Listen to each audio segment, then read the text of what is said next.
Bonjour, aujourd'hui on va voir ensemble les 4 clés du succès pour réussir sa communication responsable. On est avec Gilda Sponel, président de l'agence CDiez, C'est ça, spécialisée dans la communication responsable justement depuis 2004. absolument.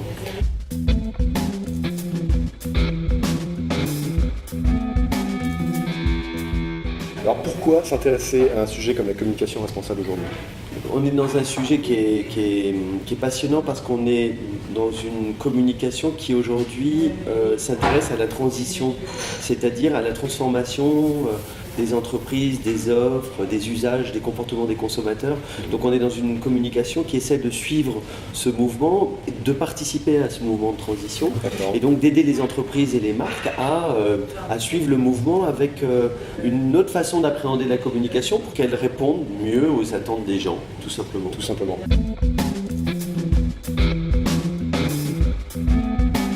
En fait, le premier sujet, c'est comment est-ce que je réponds aux gens? Parce que souvent, la communication, pendant 30 ou 40 ans, c'était assez simple, hein. On faisait une belle image du très beau produit avec le très beau message, et puis on balançait, et puis on voyait ce que ça remontait comme vente ou comme croissance. Aujourd'hui, on est dans un monde qui est complètement différent, dans lequel il y a beaucoup plus de défiance, de suspicion de la part des publics. De vérification. De vérification, on a un gros doute sur le fait que l'entreprise dise ou pas la vérité, soit sincère. Donc c'est un renversement qui consiste à se dire je ne vais pas parler de moi, c'est pas ça qui est très intéressant. C'est je vais parler du sujet qui intéresse la société, mes clients, le secteur d'activité dans lequel je suis. Et dans les sujets qui intéressent mes clients, je vais leur dire et moi, dans ce sujet-là, voilà ce que j'apporte, voilà mon offre. La communication responsable, c'est une communication qui va se préoccuper non pas tant des fonctionnalités du produit et de parler du produit en soi, mais qui va le faire avec les publics, c'est-à-dire les clients, les prospects, les collaborateurs, les associations environnementales ou sociétales, les riverains si vous avez un centre de production, pour se dire en fait, qu'est-ce que vous attendez de nous ? C'est une façon de considérer que la vérité ne vient pas uniquement de celui qui conçoit, produit, développe une offre, mais que la vérité, elle est aussi beaucoup chez ceux qui l'attendent, l'observent, l'analysent. Ils ont leur mot à dire, mais il y a aussi pour nous, les communicants, un truc extrêmement important, c'est que quand vous faites parler un client avec un expert, vous allez voir que le langage n'est pas du tout le même que le langage que nous, on aurait dans nos agences. Et du coup, les messages qu'on conçoit ensemble sont des messages qui sont peut-être plus faciles à entendre, plus faciles à comprendre, prendre le risque de la sincérité.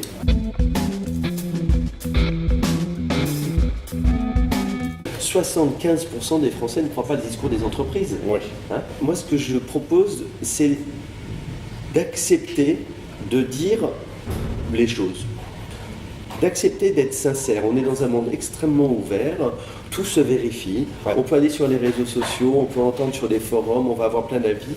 Le sujet n'est pas de masquer tout ça, mais d'accepter, de dire, voilà, nous, aujourd'hui, dans nos processus, on est arrivé à ce niveau de qualité-là, on a peut-être encore beaucoup à améliorer, donc on redescend un petit peu le sujet et on ouvre la communication de l'entreprise de façon à ce que les publics, les clients se disent, tendent l'oreille en se disant, on me parle de façon, on considère que je suis intelligent. C'est renouer avec la confiance et la relation en se disant, ok, c'est une entreprise, ils vendent des lunettes, ils essaient de me les vendre, ils font leur job, on peut se parler normalement. Le quatrième sujet, c'est comment est-ce qu'on pense la diffusion.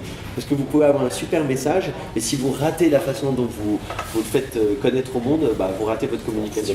C'est vraiment qu'on propose ça maximum dans un champ ouvert, où on organise forums, observatoires, concours, mais de façon à ce qu'on puisse capter un retour de notre communication. Parce que si nos prospects, nos clients peuvent répondre, on va avoir forcément plein d'idées, plein d'innovations, et puis on va savoir qu'un client n'est pas content. Plein de feedback. C'est essentiel. Pour améliorer aussi. Il n'y a rien de pire qu'un client qui s'en va sans vous avoir dit pourquoi.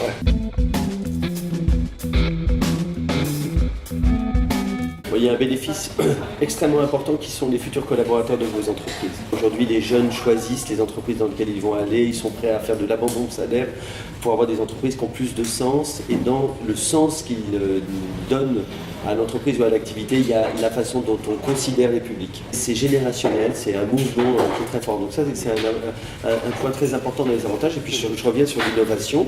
Faites venir des prospects, des clients pour réfléchir sur votre communication. Vous allez signer des contrats plus longs et plus durables parce que vous aurez considéré l'attente réelle de votre client et vous aurez fait votre job qui est que votre offre corresponde réellement aux besoins du marché. D'accord. Est-ce qu'on peut pour finir récapituler les 4 points clés de la réussite finalement sur cette communication responsable? On a vu qu'il y avait une question de répondre aux attentes réelles. Oui, écouter son marché et répondre aux attentes des gens. Par des parties prenantes au sens large. Ouais. On a vu aussi qu'il y avait une dimension de co-construction. Alors la co-construction, si on peut juste résumer ça. Les communicants, on n'est pas des omniscients, on ne sait pas tout dans tout, on n'arrive pas dans votre entreprise en connaissant parfaitement votre secteur d'activité. Si on vous fait le croire, c'est pas vrai.